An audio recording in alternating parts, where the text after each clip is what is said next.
ठीक है, याद हो जाएगा आप लोगों को। पर शुरू से देखते हैं कि हम लोग के पास क्या क्या जानकारियां है महाराज छत्रपति शिवाजी का। छत्रपति शिवाजी महाराज ये है छत्रपति शिवाजी महाराज, और उनका जन्म कब हुआ था? 19 फरवरी 1630। कहाँ पर हुआ था? शिवनेरी दुर्ग में, पुणे। शिवनेरी दुर्ग में, कहाँ पर? पुणे। पिताजी का नाम क्या था? शाहजी भोसले। कहाँ के थे? बीजापुर के एक मुनीम, और साथ साथ क्या थे? एक सुल्तान के यहाँ पर सेनापति भी थे। बीजापुर के सुल्तान के यहाँ पे सेनापति। माता का नाम जीजाबाई, जिन्होंने महाभारत, रामायण और बहुत सारी चीजों के बारे में उनको बताया था। वीर गाथाओं के बारे में बताया था, कैसे वीर गाथाएं सुनाकर उनको चरित्र का निर्माण किया था। ये सारी बातें किसने बताया था? जीजाबाई ने। बिकॉज उनके पिताजी दूसरे जगह काम करते थे, तो माता को ही सब चीज का ज्ञान होना चाहिए, जरूरी है। इसलिए स्त्री का शिक्षित होना बहुत जरूरी। ठीक है, तो जीजाबाई खुद भी बहुत महान थी, बहुत लड़ती थी और युद्ध कला में निपुण थी। ठीक है, इनके गुरु दादा कोंडदेव जी युद्ध कला के क्या थे? ये शिक्षक थे। और समर्थ रामदास जी आध्यात्मिक गुरु थे। आध्यात्मिक का मतलब क्या होता है? खुली जीना ना। आध्यात्मिक का मतलब क्या होता है? धर्मों को आगे लेकर चलना। ये अध्यात्म होता है, धर्म को। स्वराज्य की स्थापना, एस्टेब्लिशमेंट ऑफ स्वराज्य, मात्र 16 साल की उम्र में उन्होंने तोरण का किला जीत लिया था और कब्जा करके अपनी जीत का आगाज किया था, मात्र 16 साल में। आजकल 16 साल में लड़के यूथ डे है आज, 12 जनवरी को यूथ डे मनाया जाता है। ये यूथ ऐसे थे, 16 साल में एक तोरण का किला ही जीत लिए। किला इतना खतरनाक होता है कि आपको क्या ही बताए, बहुत ऊंचा ऊंचा होता है ना। लेकिन 16 साल की उम्र में एक किला ही जीत लिए। और आजकल के लड़के लड़कियां 16 साल की उम्र में नैन मटक्का करते हैं, लाल पीला हरा करते हैं। और इनके जैसा 16 साल में कई सारे ऐसे बोलते हैं ना मेरे को कि सर उस समय का समय अलग था, अभी का समय अलग था। दिन रात थोड़ी चेंज हो जाता है। हाँ, इतिहास चेंज होता है लेकिन फिर से दोहराता है। आजकल 16 साल के लड़कों को बोल देखो कि भाई तुमको बताओ क्या चाहिए, तो बोलेगा मोबाइल। आ- इन लोगों को बोला जाता था ना कि बताओ तुमको क्या चाहिए, तो ये लोग बोलते थे मोबाइल, मोबाइल छोड़िए, मोबाइल तो कुछ है नहीं है। इन लोगों को बोला तलवार चाहिए, तलवार ला के दो, और तलवार से ही हम सबका स्वराज्य वापस स्वराज्य लेके आएंगे। समझ में आया? इतना खतरनाक। तलवार से तीर धनुष ये सब चाहिए, युद्ध कला सिखाई। पहले पढ़ाई लिखाई भी बहुत खतरनाक होता था। मुगलों को धूल चटा के रखे हुए थे। बीजापुर के सुल्तान गुलामी के खिलाफ हिंदवी स्वराज्य का सपना देखा था।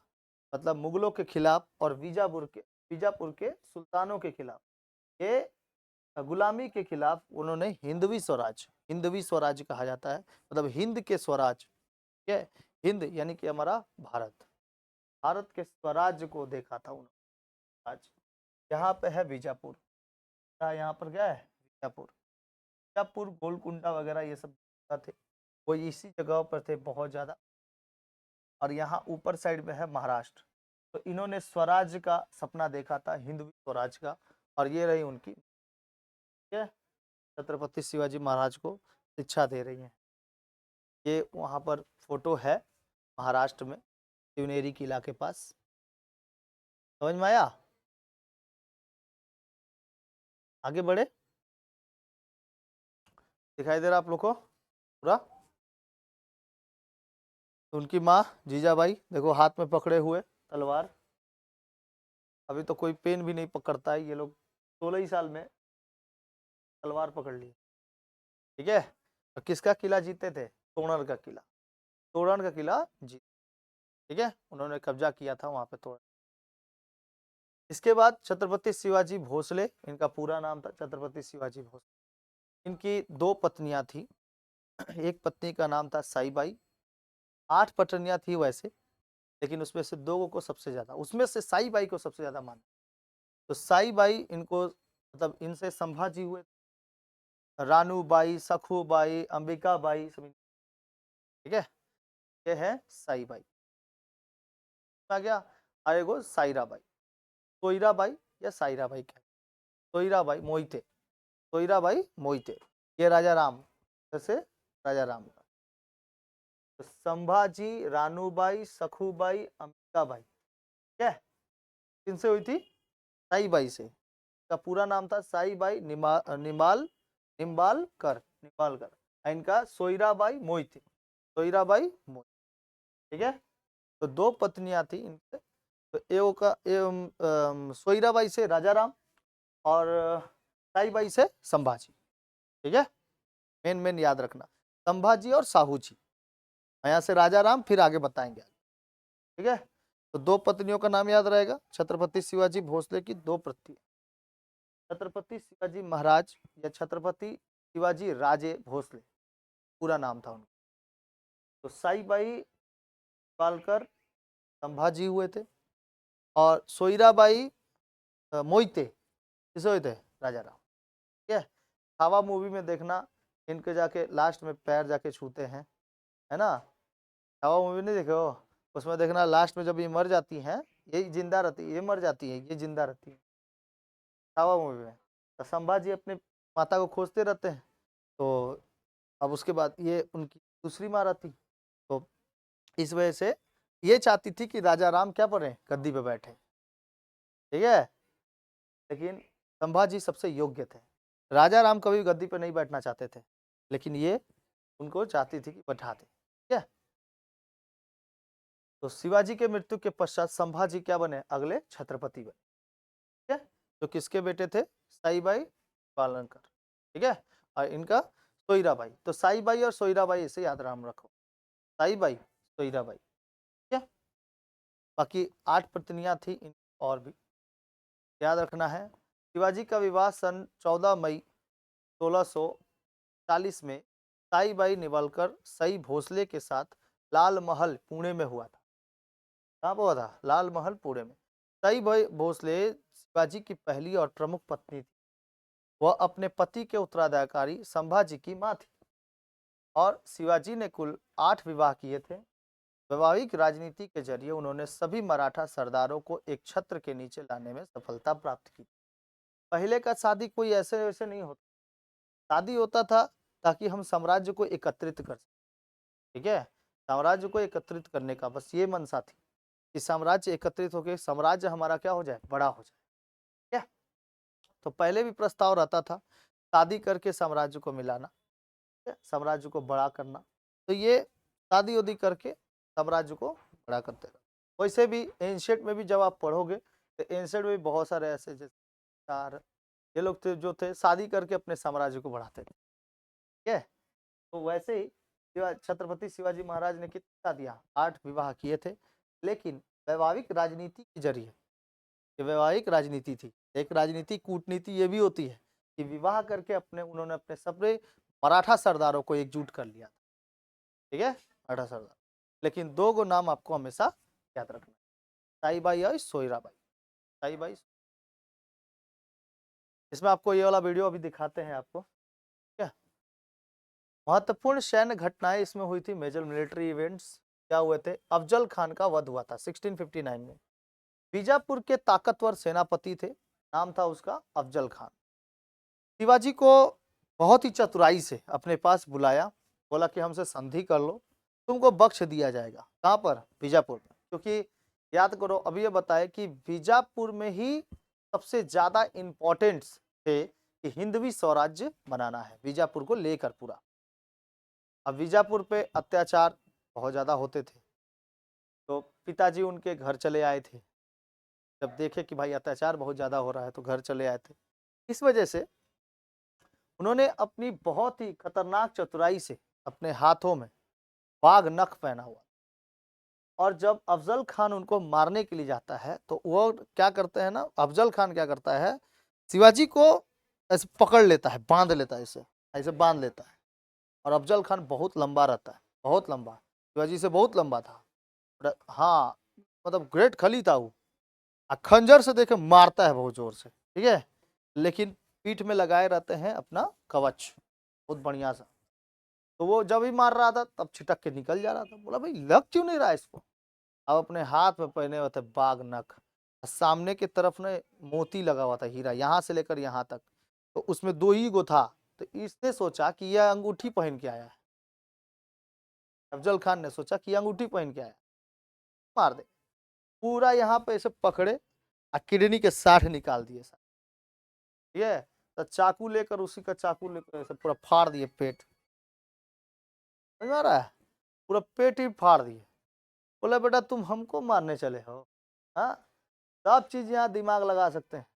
हमेशा आगे निकलने की कोशिश करते हो, साथ चलने की नहीं। ये हमेशा आगे निकलने की कोशिश। तो ये था अफजल खान, देखो कितना लंबा है। और शिवाजी मार रहे, देखो एकदम पूरा खतरनाक मारे थे। ठीक है, देखो आप लोग वीडियो, तो बाघ नक्श पहने हुए थे, ये मारे।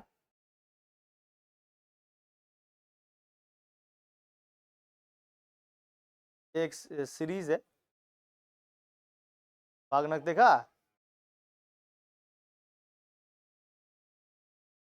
खत्म, सब फाड़ देंगे।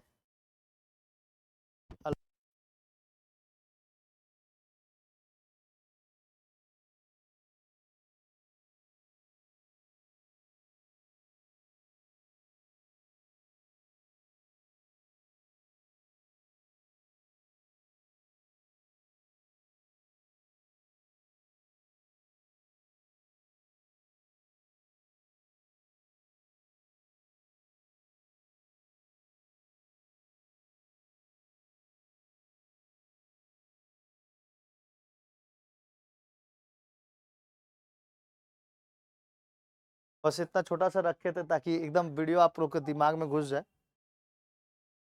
अच्छा था ना?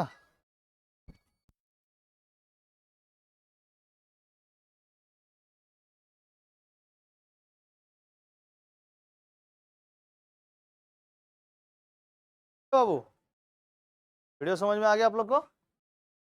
वीडियो से ही पता चल जाएगा कि कैसे बाघ नख पहने हुए थे। और ये आज भी वहाँ पुणे के किला के पास ना, जो पुणे है, और वहाँ पर जो म्यूजियम बनाया गया है, तो वो म्यूजियम में आज भी इनका है, तलवार है, बाघ नख रखा हुआ है। ठीक है, तो रखा हुआ एक ही को थोड़ी था, बहुत सारे थे, 4-5 को था बाघ नख। सब एकदम इम्पोर्टेंट अपने हाथ में पहनले रहते थे हमेशा। एगो देखना तलवार टाइप के लिए रहते थे ऐसे, तलवार टाइप के। वो तलवार नहीं होता था, चाकू होता था, एकदम खतरनाक, इतना बड़ा बड़ा सा चाकू। और निकाल कर बस उसी समय काट दिए, ये चाकू से इसी को काट दिए, पेटे पूरा निकाल दिया, अतड़ी पतड़ी सब। ठीक है, बोला बेटा तुम हमको मारने चले। शाइस्ता खान के साथ भी हमला हुआ, तो एगो अफजल खान को मारे, शाइस्ता खान को मारे। मुगल गवर्नर था शाइस्ता खान को, पुणे के लाल महल में, जहां इनका शादी हुआ था। तो ये शाइस्ता खान लाल महल को कब्जा कर लिया था, शादी यही ना हुआ था लाल महल में। क्या शादी हुआ था, तो इन्होंने बोला कि जहां मेरा शादी हुआ तुम बड़ा उसी को कब्जा करेगा। ठीक है, गए शाइस्ता खान को घुसकर तो इतना खतरनाक मार मारे बेटा। तो 2 तल्ला 3 तल्ला किला, लोग किला बहुत बड़े बड़े होते हैं। अब वहां पे पुणे के जो किला था, वहां पर पुणे के लाल महल के पास, वहां पर ना 2 तल्ला हाइट पर एक बड़ा सा दरवाजा टाइप का था, तब क्या कह सकते, खिड़की था। वो खिड़की से निकल के भाग गया जब इसको मारने गए तो शाइस्ता खान को। ठीक है, तो शाइस्ता खान को घुसकर मार दी, मात दी, जहां खान को अपनी उंगलियां गवाकर भागना पड़ा था। जाकर मारे ना, तो तलवार कहाँ लग गया, उनके उसके उंगली पर। उंगली पूरा कट गया, फिर भी वो भागना चाहा। भाई इतना खतरनाक आदमी है, मार देगा हमको तो क्या होगा।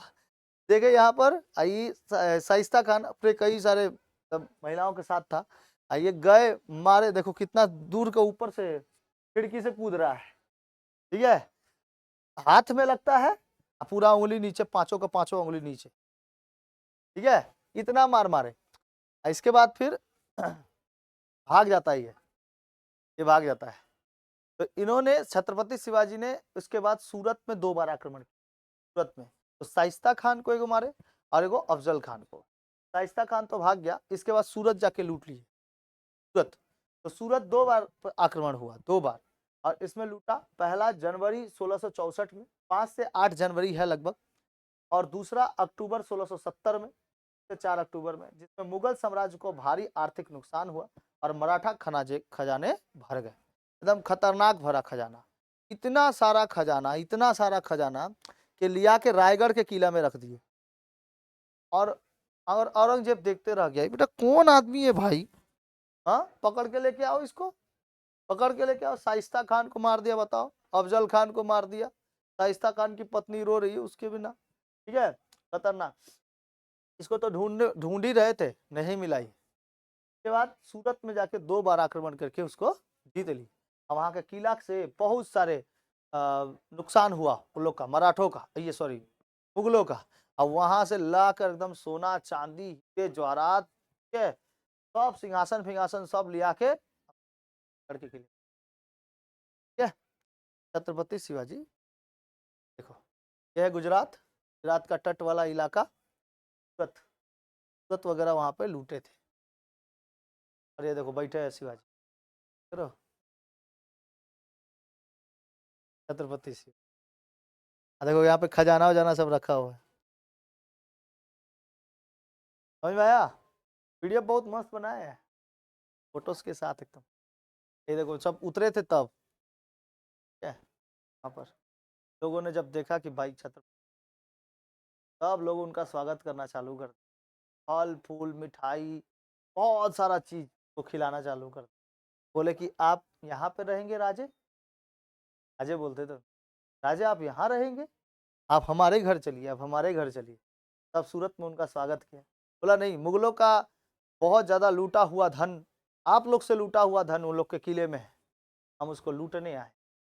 सूरत में अंग्रेजों ने बहुत सारे किले बना दिए हैं उसके बदौलत, तो उन लोग को भी लूटने आए, लूट कर चले जाएंगे, ताकि आप लोग का स्वागत मेरा जन्मों जन्मांतर तक मेरा याद रहेगा, जब तक जिंदा रहूंगा तब तक याद रहेगा, ठीक है। तो सूरत के लोगों ने इनका स्वागत किया, समझ में आया। पहली बार उन्होंने छतरी देखा था, छतरी, छतरी जो होता है ना ऊपर का, उनको लेके आया गया था, और उसी में छतरी में लेके आया गया था सूरत में। वो कपड़े उपड़े वगैरह पहले से ही बनते थे, अंग्रेजों ने वहां पर पहले से फैक्ट्रीज वगैरह लगाना चालू कर दिया था। उन्होंने देखा कि बाप रे फैक्ट्रीज भी बन रही है, क्या खतरनाक खतरनाक, ठीक है।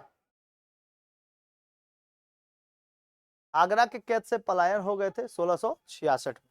औरंगजेब ने जब उन्हें आगरा में नजरबंद कर दिया था, तो 1666 में शिवाजी महाराज अपनी बुद्धिमत्ता में फलों की टोकरी में छिपकर वहां से सुरक्षित बाहर निकल गए, जो इतिहास के सबसे रोमांचक घटनाओं में से एक है, ठीक है। छत्रपति शिवाजी को 1666 में औरंगजेब ने बंद करके रख दिया था, क्योंकि सूरत लूट लिए थे। अभी हम बताए थे कि वो सूरत कब लूटे, 1664 में। तो जब लूटे वो पहली बार, तो उसके बाद औरंगजेब को यह खबर फैली, तो औरंगजेब ने कहा कि इनको बुला के लाया जाए, ये क्यों हमारा लूटे हैं धन, तो इनको बुला के लेके आया जाए। और जैसे ही बुलाया गया तो संधि करने के लिए बुलाया गया, औरंगजेब ने उनको बंदी बना लिया। अब बंदी बना के उनको आगरा के किले में नजरबंद कर दूरी पर रख दिया। अब त्योहार वगैरह होते रहता है, फलों की टोकरियां सजते रहती हैं, तो फलों की टोकरी में वो और संभाजी दोनों जो उनको बुलाया गया था, क्यों बुलाया गया था, क्योंकि इन्होंने मतलब औरंगजेब ने बोला था शिवाजी को कि आपको अगर आप आए हो, तो बेटे को भी लेके गए थे, संभाजी जबरदस्ती गए थे शिवाजी के साथ, बोले थे हम भी चलेंगे आपके, देखते हैं कौन है औरंगजेब, ठीक है। तो गए जब, संभाजी की आंखों में एकदम डर नहीं था, एकदम डर नहीं था। संभाजी आंखों में आंखें डालकर एकदम बात करते, तो औरंगजेब तुम हमको बोलता है कि हमारे पिताजी कहाँ है, पिताजी को शरीर थोड़ा खराब है, नाजाज है, पिताजी अभी तबीयत ठीक नहीं है, उसके बदले मैं आया हूँ, ठीक है। एक पत्र लिख के भेजा गया कि मैं तुम्हारे बेटे को संभाजी को यहीं पे रखूंगा जब तक तुम हमारा खजाना वापस ना दे देते। उनको कैद कर लिया, बोला तुम, उनको बुखार लगा है, तुमको नहीं लगता, संभाजी को बोलते हैं। तो संभाजी बोलते हैं कि हमको नहीं लगता है, बल्कि मेरे को देखकर दूसरों को हो जाता है बुखार समझ में आया, मेरे को देखकर दूसरों को हो जाता है बुखार। बस उसी समय उसको कैद करके रख लिया। शिवाजी भी आए, उनको भी कैद करके रख लिया, बोला कि छोड़ेंगे उसी वक्त पे जब तुम मेरा सारा खजाना वापस दे दो, तभी तुम्हारे बेटे को भी छोड़ेंगे। अब दोनों का दोनों, बाप और बेटे, दोनों के दोनों फल की टोकरियों में सज के उसके अंदर घुस के और उसके बाद वहां से बाहर। तो आप एकदम दाढ़ी उड़ी बनाना मतलब छोड़ दिए थे, मूछें बड़ी बड़ी हो चुकी, पगड़ी दूसरा चेंज हो चुका था, ठीक है। तो एकदम खतरनाक अब वो चेंजेबल लग रहे थे, एकदम अलग लग रहे थे। अब धीरे धीरे धीरे धीरे करके वो फलों की टोकरी में सज के चले गए वहां, ठीक है। और जब बाहर आ गए तब एकदम खतरनाक फिर से तलवार वही ना पकड़ लिए बेहतरीन तरीके से। साथ देखो संभाजी के साथ पूरा टोटली अष्टप्रधान है और उनके स्वागत करने समझ में आया। चल गए तब राज्याभिषेक हुआ 6 जून 1674 को रायगढ़ के किले में उनका राज्याभिषेक हुआ और उन्होंने छत्रपति की उपाधि धारण की। यहीं से उनका नाम क्या हो गया, छत्रपति हो गया। 1674 को 6 जून 1674 को रायगढ़ के किले में उनका राज्याभिषेक हुआ और उन्होंने छत्रपति की उपाधि धारण की थी। राज्याभिषेक हो रहा है, अंग्रेज भी आकर नतमस्तक हो रहे हैं वहां पर, क्या है, कई सारे दुश्मन थे भाई, नतमस्तक हो रहे हैं। और ये देखो यहाँ पे पढ़ के सुनाया जा रहा है कैसे ये छत्रपति बने हैं, क्या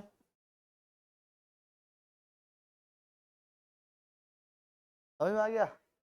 सिंहासन वहां पर शिवाजी महाराज के शासन व्यवस्था और युद्ध नीति कैसी थी। तो अष्ट प्रधान मंडल, इनके पास 8 मंत्रियों का एक परिषद था, मतलब बिना इनसे 8 मंत्रियों से बिना किसी का जांच पड़ताल किए बिना ये कभी भी युद्ध करने नहीं जाते। बोलते थे कि युद्ध की एक रणनीति होती है और उस रणनीति के अनुसार लड़ना चाहिए, एक प्लान होना चाहिए और साथ साथ वहां से निकलने का भी एक प्लान होना चाहिए, तो प्लान बी कहा जाता है। प्लान ए में अगर आप फंस गए तो प्लान बी हमेशा आपके पास होना चाहिए। इसलिए इन्होंने अपने 8 मंत्री गठित किया था, जिसको अष्टमंडल भी कहा जाता है या अष्ट प्रधान मंडल भी कहा जाता है, ठीक है, अष्ट प्रधान मंडल। तो इसको कहा जाता है शिवाजी शिव छत्रपति चे अष्ट प्रधान मंडलीय, क्या अष्ट प्रधान, इसमें प्राइम मिनिस्टर होते थे, आमत्य होते थे, में होते थे, सचिव होते थे, मंत्री होते थे, सेनापति होते थे, सामंत होते थे। तो इसमें छापामार युद्ध यानी गोरिल्ला पद्धति सबसे ज्यादा लोग जानते थे। गोरिल्ला पद्धति कि पहाड़ों के ऊपर, जंगलों के ऊपर उठकर वहां पर अचानक से हमला करने में ये लोग क्या थे, माहिर थे। ये छापामार युद्ध जानते थे। वो गनीमी कावा भी कहा जाता है, गनीमी कावा, ये बहुत इंपॉर्टेंट है। ऐसे होते थे पूरे के पूरे आपके छापामार युद्ध, छापामार युद्ध होता था। और ये छापामार युद्ध जो होते थे ये पहाड़ों पर होते थे। अब मुगल जानते नहीं थे पहाड़ों पर लड़ने के लिए, ठीक है, ये लोग जानते थे। जब मुगल जाते थे पहाड़ों से छुप कर एगो ईटा, बड़ा बड़ा पत्थर, वही सब चला देते थे। जा बेटा एकदम पूरा हमारा घोड़ा गाड़ी आएगा सब लूट काट के लेके, लूट लेते थे उन लोगों को। जो मर जाता था लूट लेते थे, ठीक है। तो ऐसे ही पत्थर उठा के फेंक देते थे, भाला चला देते थे, फिर तलवार वगैरह होते थे, छोटे छोटे पत्थर, बड़े बड़े पत्थर, तोप गोले सब ऊपर से लाके रख देते थे और वहीं से मारपीट होता था। और समझ ही नहीं पाता, देखो ऊपर से कोई भी चीज ना, अगर आप लड़ाई करने जा रहे हो, अगर आप पहले ही से ऊपर से बैठे हुए ना, तो वहां से एकदम साफ साफ क्लियर दिखाई देता है, शॉट आपको एकदम बढ़िया से आएगा। तो ऊपर से ये लोग पहाड़ पे होते थे और जब कि दर्रे से होकर गुजरता था कोई, जैसे मान लो कि कोई दर्रा है, 2 पहाड़ों के बीच का रास्ता है, उस रास्ते से कोई मुगल जाते थे तो मुगलों को देख लेते थे, पहले ही से खबर फैल जाती थी, क्योंकि गुप्तचर भी तो होते थे। कई सारे गुप्तचर बता देते कि आज इतने सब 1000 सैनिक मुगलों के इधर से गुजरेंगे, इसी दर्रे से गुजरेंगे। तो पहले ही से वो दोनों दर्रा पे जाके खड़ा हो जाते, दोनों पहाड़ों पे जाके खड़ा हो जाते थे, दोनों पहाड़ों पे। कभी इधर से पत्थर गिरता था, कभी इधर से पत्थर गिरता, छोटे छोटे पत्थर का गुलेल बनाकर मार के एकदम तान देते थे, आंख किसी का फूट जाता, किसी का मान लो कि आबाजी कुएं में चल जाता। ऐसा होता था। इसको युद्ध कहते थे, छापामार युद्ध, गोरिल्ला पद्धति कहते थे। नौसेना के जनक किसको माना जाता है, शिवाजी को माना जाता है नौसेना का जनक। नौसेना का जनक किसको माना जाता है, शिवाजी को। शिवाजी ने पहले भारतीय शासक थे जिन्होंने समुद्र की रक्षा के लिए एक शक्तिशाली नौसेना तैयार किया था। कोंकण तट पर विजय दुर्ग, सिंधु दुर्ग और समुद्र किले बनवाए, कोंकण तट के पास, ठीक है। किलों का महत्व इनके पास ज्यादा था, 300 से अधिक किले थे। वे कहते थे कि किले ही राज्य की रक्षा की असली दीवारें हैं। राज्य की अगर कोई असली रक्षा कर सकता है तो वो किले ही है, क्योंकि किले ऊंचे ऊंचे होते हैं और वहां पर अगर मैंने तोप तलवारें सब कुछ अगर रख दी और एक बढ़िया सा युद्ध सैनिक रख दिया तो भाई सबका रक्षा हो सकता है। इसलिए किले बनाओ। 300 किले इनके पास थे, लगभग 300 किला जीता। देखो कितना ऊंचा ऊंचा दीवार, खतरनाक। रायगढ़ का किला उसमें से सबसे महत्वपूर्ण, तोरण का किला, रायगढ़ का किला, शिवनेरी का किला, सब किला सबसे फेमस फेमस याद रहेगा। तो नेवी के जनक किसके कहा जाता है? भारत में नेवी के जनक शिवाजी को। युद्ध कला में निपुण, छापा मार युद्ध पद्धति, दादा कोंड देव। छत्रपति शिवाजी महाराज के अष्ट प्रधान कौन थे? अष्ट प्रधान मतलब 8 प्रमुख मंत्री। एक थे पेशवा, जिनको प्रधानमंत्री कहा जाता था, मोरोपंत पिंगले, ये सबसे पहले पेशवा थे। इसके बाद बाजीराव, बाजीराव प्रथम, बाजीराव द्वितीय, ऐसे करके आए हुए। वो लोग भी क्या थे? पेशवा थे। तो बाजीराव मस्तानी फिल्म देखो ना, तो वो बाजीराव क्या थे? वो प्रधानमंत्री थे। किसके? शिवाजी के। तानाजी, तानाजी होलकर, तानाजी होलकर, वो भी किसके थे? शिवाजी के मंत्री थे। अमात्य, वित्त मंत्री रामचंद्र पंत अमात्य, क्या अमात्य होते थे? सचिव, राज्य सचिव होते थे अन्नाजी दत्तो सचिव, राज्य सचिव होते थे। राज्य में कैसे कैसे सब रखना है हर एक चीज। मंत्री वाकायनविश कहा जाता था इनको, इतिहासकार होते थे। दंताजी पंत वाकायनविश होते थे। उसके बाद सेनापति, सेना प्रमुख हवीर राम मोहिते, हम्बीर राव मोहिते सेनापति थे, प्रमुख सेना प्रमुख। ठीक है। सुमंत होते थे कबीर, विदेश मंत्री होते थे रामचंद्र पंत सुमंत। के बाद न्यायाधीश होते थे, मुख्य न्यायाधीश निराजी रावजी न्यायाधीश होते थे। ठीक है, ये मंत्री होते थे न्यायाधीश। और पंडित राव धर्माधिकारी होते थे, रघुनाथ पंत पंडित राव। ठीक है, ये थे। तो धर्माधिकारी, मुख्य न्यायाधीश अधिकारी, विदेश मंत्री, सेना प्रमुख, इतिहासकार, राज्य सचिव, वित्त मंत्री, प्रधानमंत्री, ये लोग होते थे। तो सबसे ऊपर में कौन होते थे? पेशवा होते थे, प्रधानमंत्री होते, पेशवा होते थे प्रधानमंत्री। इन्हीं को कहा जाता था अष्टप्रधान, इन्हीं को कहा जाता था याद रहेगा। आगे देखते हैं अष्टप्रधान मंडल। तो ये पूरा हम शॉर्ट में यहाँ पे लिख दिए हैं, आप लोग देख लेना। पेशवा मतलब प्रधानमंत्री, राज्य का प्रशासन देखने वाला। अमात्य मतलब वित्त मंत्री, आय व्यय का हिसाब रखने वाला। सचिव मतलब सरकारी आदेशों और पत्राचार को देखने वाला। सुमंत दबीर तो विदेश मंत्री या दूसरे राज्यों में संबंध बनाना। सेनापति सेना का नेतृत्व और सैन्य संगठन। पंडित राव धार्मिक मामलों का प्रमुख। और न्यायाधीश न्याय और कानून का प्रमुख। और मंत्री होते थे गुप्तचर विभाग और गृह विभाग, होम मिनिस्टर। ठीक है, मंत्री जो होते थे तो उसमें होते थे मंत्री जो गुप्तचर विभाग के होते थे और गृह विभाग। ठीक है, होम मिनिस्टर। ये टोटल अष्ट प्रधान थे। ठीक है, तो आज इतना रहने देते हैं, अब लाइव क्लास चलाना है इसीलिए हम आज क्लास इतनी तक रहने देते हैं। नेक्स्ट क्लास में पार्ट 2 में आप लोग को पूरा शिवाजी खत्म, तो समझ में आया ना।